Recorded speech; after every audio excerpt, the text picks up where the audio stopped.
नमस्कार, मैं अनिल शर्मा आपका एक बार फिर से स्वागत करता हूं आपके अपने YouTube channel commerce by Pathak sir पे। आज हम रिटेल शॉप्स का एक नया एग्जाम्पल लेकर आए हैं। एक और बिग स्टोर जो होते हैं रिटेल शॉप्स के लिए वो लेकर आए हैं, जिसका नाम है chain stores and multiple stores.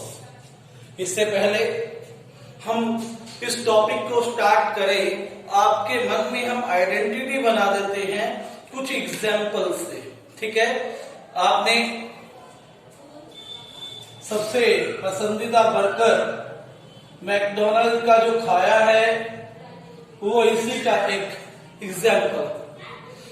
आप बाटा शूज फुटवेयर को आराम से पहचान जाएंगे क्योंकि बड़ा कॉमन नेम है, ये भी इसी का एक एग्जाम्पल है। रेमंड टेलरिंग शॉप्स को कौन नहीं जानता, ये भी इसी का एग्जाम्पल है। तो देखिए इसके अकॉर्डिंग क्या है, इसमें एक ब्रांड नेम के अंदर पूरे देश में ब्रांचेस खोल दी जाती है। ठीक है, एक ही प्रोड्यूसर है, वो हेड ऑफिस पे प्रोड्यूस करेगा और पूरे देश में उसकी डिलीवरी करेगा प्रोडक्ट्स की। ठीक है, तो मैन्युफैक्चरर सेम रहता है। सेम टाइप की दुकानें पॉपुलर सिटीज में खोल दी जाती हैं, वहां पर स्टॉक अवेलेबल करवाया जाता है मैन्युफैक्चरर के द्वारा, और जो है कस्टमर्स इजीली अप्रोचेबल स्थान होता है, वहां पर पहुंच जाता है और सामान को खरीद लेता है। ठीक है, तो चेन स्टोर्स एक ऐसे स्टोर है जिसको हम मल्टीपल स्टोर्स भी कह सकते हैं, मल्टीपल शॉप स्टोर्स। ठीक है, क्या कहेंगे इसको? ये एक नेटवर्क ऑफ रिटेल शॉप्स है जो कि होता है कहां पर, देश के विभिन्न स्थानों में इसको ऑपरेट किया जाता है, किसके द्वारा? सेम ऑर्गेनाइजेशन के द्वारा। ठीक है, कहने का मतलब these stores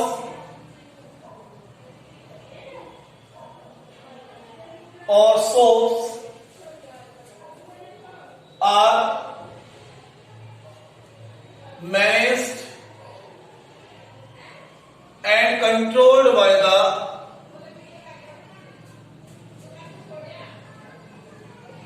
same organization. Same organisation के द्वारा इसको मैनेज किया जाएगा, कंट्रोल किया जाएगा, और यह शॉप जो है दीज आर इन नेटवर्क में मिलेंगी। ठीक है, दीज आर इन नेटवर्क में मिलेंगी ऑल ओवर द कंट्री, पूरे देश में। इनकी डेकोरेशन, इनका डेकोरम जो होता है वो सेम रखा जाता है, आप इसको आसानी से पहचान जाएंगे। मैकडी की जो शॉप्स को देखिए आप बाहर से अलग से पहचान जाएंगे क्योंकि उसका डेकोरम सेम किया जाता है। बाटा शूज को आप आराम से पहचान जाते हो आसानी से क्योंकि उसका डेकोरम भी क्या किया जाता है, सेम किया जाता है ऑल ओवर द कंट्री। तो उम्मीद करता हूं मीनिंग आप समझ गए होंगे। तो अब हम इसमें चलते हैं, इसकी फीचर्स क्या क्या है। Features of chain store, features of chain store.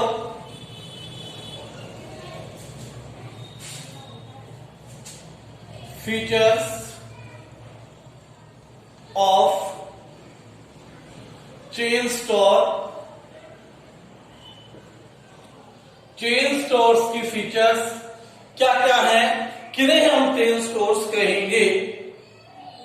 सबसे पहले लोकेशन की बात करते हैं। जैसे कि डिपार्टमेंटल स्टोर जो होता है वो कहां पर होता है, शहर के बीचों बीच। ये फेयरली प्रोडक्ट जो है लोकेलिटीज में मिलेंगे जहां पर पॉपुलस, फेयरली पॉपुलस यानी कि जहां पर ज्यादा रिहाइश, ज्यादा आने जाने वाले लोग होंगे, लोकेलिटीज में मिलेगी, फेमस मार्केट्स में मिलेगी। जैसे कि हमारे यहाँ इंसार बाजार है, तो इंसार बाजार में ये शॉप्स आपको अवेलेबल मिलती है। ठीक है, जहां पर नंबर सफिशिएंट कस्टमर्स क्या करें, अप्रोच कर सके, सफिशिएंट कस्टमर्स कुड अप्रोच, पहुंच सके, ऐसे स्थान पर क्या होगा, ये चेन स्टोर्स जो है ये खुली होंगी, ये मिलेगी। ठीक है, दूसरा हम कहेंगे कि इसका मर्चेंडाइज जो है, मैन्युफैक्चरिंग जो है और मर्चेंडाइज जो प्रोडक्ट है वो हेड ऑफिस पर होता है and delivers to all over the country. पूरे देश में क्या किया जाता है, इसे भेज दिया जाता है। अब कई बार क्या होता है कि इसका साइज इतना बड़ा हो जाता है कि एक ही हेड ऑफिस से भेजना मुश्किल हो जाता है सामान, तो इसके कई जगह पर भी क्या किया जाता है, उत्पाद बनाए जाते हैं, अलग अलग स्थानों पर भी बनाए जा सकते हैं। ठीक है, डायरेक्ट कंट्रोल किया जाता है बाय ब्रांच मैनेजर। जो ब्रांच मैनेजर होता है, मान लीजिए बाटा की बात करें तो पानीपत में जो ब्रांच मैनेजर है वही क्या करेगा, इसको कंट्रोल करेगा, इसकी कस्टमर्स को जो सर्विसेज देता है उसके ऊपर डिपेंड करता है कि वो किस तरह का बिहेव रखता है। ठीक है बात। उसके बाद all the policies are formulated, बनाई जाती है eight head office, head office में बनाई जाएंगी सभी पॉलिसीज। ठीक है, ब्रांच को केवल उन पॉलिसीज को क्या करना होता है, फॉलो करना होता है, मानना होता है। तो सारी की सारी जो पॉलिसीज हैं वो किस पर बनाई जाती है, हेड ऑफिस में बनाई जाएगी। प्राइस ऑफ द प्रोडक्ट और service will be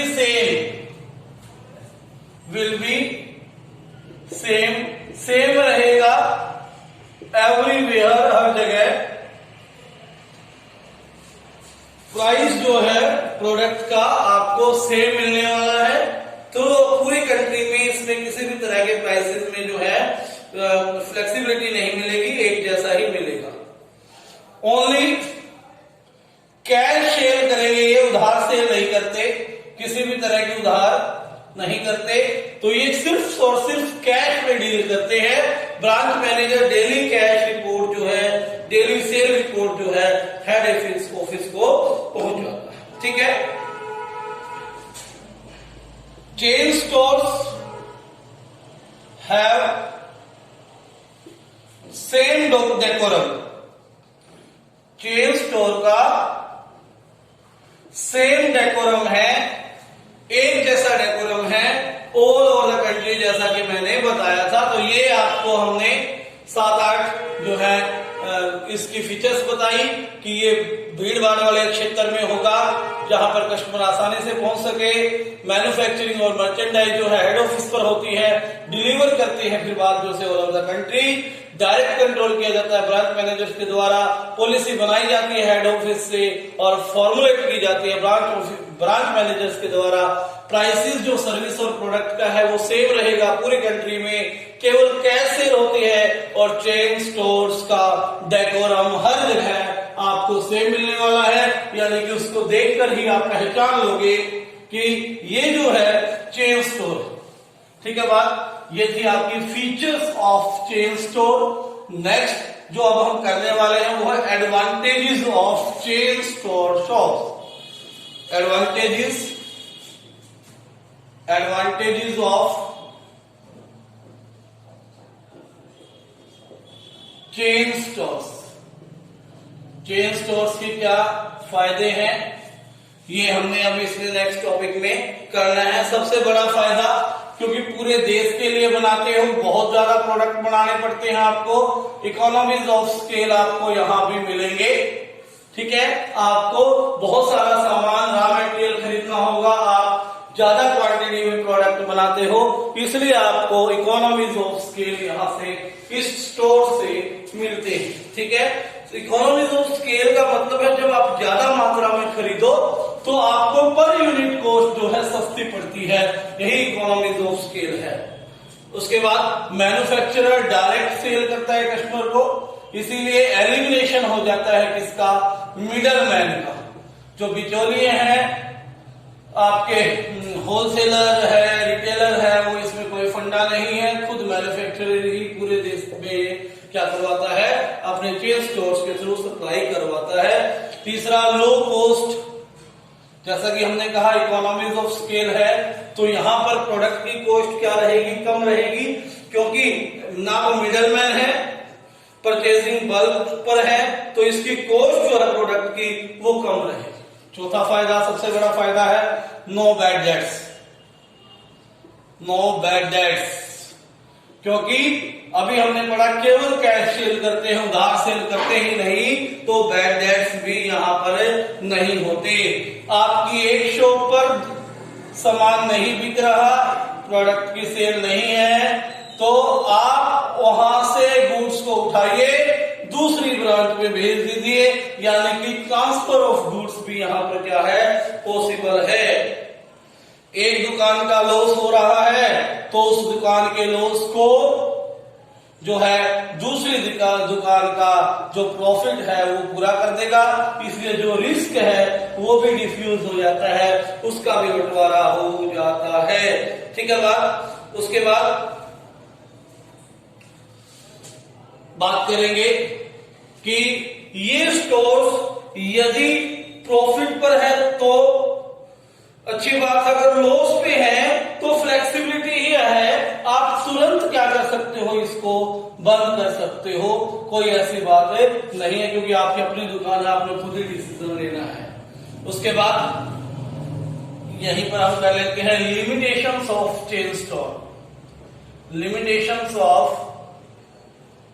chain store, chain store की कमियां क्या है, क्या क्या कमियां हैं चेन स्टोर्स की, क्या क्या लिमिटेशन है। सबसे बड़ी लिमिटेशन है कि यहां पर आपको एक ही प्रोडक्ट मिलेगा। लिमिटेशन क्या है, ऑफ सिलेक्शन ऑफ गुड्स। अंदर आपको किसी भी तरह की गुड्स को सिलेक्ट करने की चॉइस नहीं मिलने वाली, क्योंकि आपको पता है एक ही मैन्युफैक्चरर के द्वारा मिलने वाला एक ही प्रोडक्ट यहां पर मिलता है, ठीक है। क्योंकि ज्यादातर दुकानदारों पर, दुकानदार जो होते हैं, ब्रांच मैनेजर जो होते हैं, वो क्या होते हैं, पेड एम्प्लॉइज होते हैं। ज्यादातर दुकानदार जो है वो क्या होते हैं, पेड एम्प्लॉय होते हैं, और जो पेड एम्प्लॉइज हैं उन्हें क्या करना पड़ेगा, जो हेड ऑफिस से पॉलिसीज आई वही लागू करनी है, तो अपना वो कुछ भी ऐड ऑन करने से, कुछ भी नई चीज डालने से परहेज करेंगे। तो यहां पर इनिशिएटिव्स इतना नहीं है, नया कुछ आप नहीं डाल सकते, ठीक है। पेड एम्प्लॉइज होने के कारण वो कस्टमर से पर्सनल टच भी नहीं बना पाते, यानी कि पर्सनल टच की भी यहां पर क्या मिलती है, लैक होता है। लैक ऑफ पर्सनल टच लिखेंगे यहां पर इसको, lack of personal touch, lack of personal touch, क्योंकि जो हर कस्टमर है वो आपके पास आ रहा है, ब्रांच मैनेजर एम्प्लॉइज हैं, वो अपनी एम्प्लॉइज होने के कारण अपनापन नहीं दे पाता दुकान को, और वो कस्टमर्स के साथ पर्सनल टच नहीं बना पाता, ठीक है। उसके बाद नो क्रेडिट फैसिलिटी, ग्राहकों के लिए प्रॉब्लम है, और जहां पर क्रेडिट फैसिलिटी नहीं है तो उस दुकान पर ज्यादा कस्टमर नहीं आते, ये भी एक प्रॉब्लम है। No home delivery, home delivery जैसी जो सर्विसेज हैं वो ये नहीं देते, ये भी जो है एक लिमिटेशन रहेगी इसकी चेन स्टोर्स की। ठीक है बात। उसके बाद हम बात कर सकते हैं कि यहां पर चेंज इन डिमांड, अगर आपके प्रोडक्ट की डिमांड कम हो गई, बदल गई, तो वो पूरे बाजार में, पूरे देश में कम हो जाती है और आपको बड़े लेवल पर जो है लॉस हो सकता है। तो चेंज इन डिमांड भी यहाँ पर एक लिमिटेशन का कारण बन जाता है। तो उम्मीद करता हूं ये आज का जो टॉपिक था ये आपको समझ में आ गया होगा और आप लोगों ने अच्छे से सीख लिया है। इसे अपनी कॉपी में लिख लेना है। चैनल पर नए हैं तो सब्सक्राइब करना बिल्कुल ना भूले, पास लगे बेल आइकन को दबाएं और हर रोज सुबह नई वीडियो पाएं। धन्यवाद।